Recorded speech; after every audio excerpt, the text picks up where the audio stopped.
Susan, you have all the fun on this show. You just went to an anime convention, right? In Anaheim. It's a theme. In Anaheim. The biggest anime convention in the country. People came from all over the world. It was so colorful. It was incredible. The highlight was, I had to write this down, Haruhiko Mikimoto was there. Bless you. He's the guy that created Robotech, which really brought Japanese animation to U.S. audiences. But take a look at this. This place was wild. What was his name again? Okay. There was a feeding frenzy going on at the recent Anime Expo in Anaheim, California. I hear about the recession, but I really don't feel it. Over 2,000 fans of anime, or Japanese animation, stormed the dealer's room to get their hands on anything and everything from posters to laser discs to animation cells. And some were willing to shell out big bucks for the privilege. For the really great cells, I really sort of don't want to sell them. I'd rather put them up on the wall in the office. But what I do is I put them out at prices that are just a little bit insane. And I figure if somebody really loves it, that it'll be a great home and they'll really take care of it. And I'll feel really rotten in the morning because I don't have the cell anymore, but at least I'll have a little bit of consolation in the bank account. The Anime Expo started 3 years ago as a celebration of Japanese animation and comic art forms. Every year, anime fans from across the country and other countries as well come together and sort of meet in one big place. Basically, it's 3 days of one long anime party or anime club meeting. For years, anime followers in the U.S. consisted of a small but loyal group. They were content to indulge in animated films and mangas or comic books, despite the fact that the dialogue wasn't in English.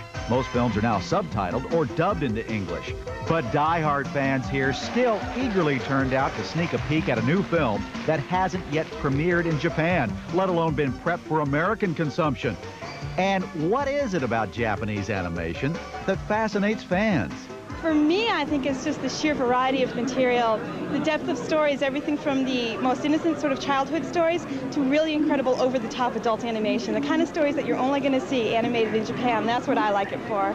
One of the Expo's highlights is offering fans an opportunity to rub shoulders with some of the biggest names in anime. This year, hundreds of folks lined up to get a personally drawn sketch from Izumi Matsumoto, creator of Kimagude Orange Road, one of the most popular mangas in Japan. In his first television interview ever, we asked Mr. Matsumoto if he ever admired any American animators. Walt Disney. Barring a few trips to Hawaii, this was Mr. Matsumoto's first time in the United States. And with the help of an interpreter, he revealed to us that he found it to be an enlightening visit indeed. I was very surprised that my artwork would be this popular in the United States. And from now on, I believe I'll have to not only think about Japan internally, but think about the international market. Guest of honor, Scott Frazier, left his home in Denver 11 years ago and crossed the Pacific to study Japanese animation.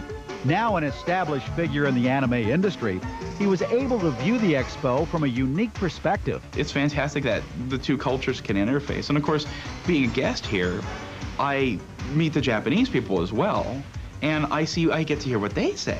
And they say, oh, wow, this is so different than what we thought. We're having such fun here. And I love to see that. So you get to see both sides having the fun, and that's fantastic.